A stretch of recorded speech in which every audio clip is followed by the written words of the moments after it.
have losses in a C Corp. Is there any way to write it off personally? Jeff, what do you think?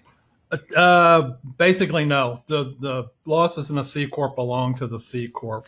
All right. So the losses are stuck in a C Corp. But here's one little thing.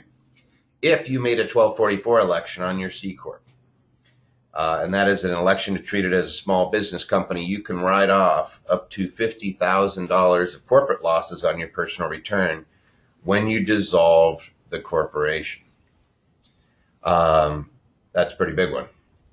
If it is a LLC tax as a C Corp, you lose that. So it has to be a traditional C Corp, less than 5 shareholders, and I think less than $1 million of capitalization. If you're married, filing jointly, you can write off up to $100,000.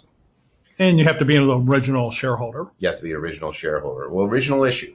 Original issue, yes. Yeah, original issue means that you can't buy it from somebody else and then write off the losses. So that's why there's a couple of different rules that keep us from selling losses in a corporation. As much fun as it would be to buy a corporation that has a whole bunch of losses and say, yeah, I get it. If you transfer it,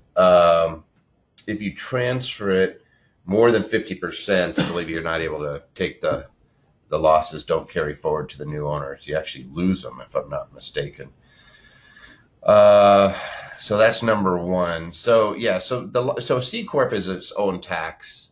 It is a 21% tax rate, so it sounds it's fantastic. It's great.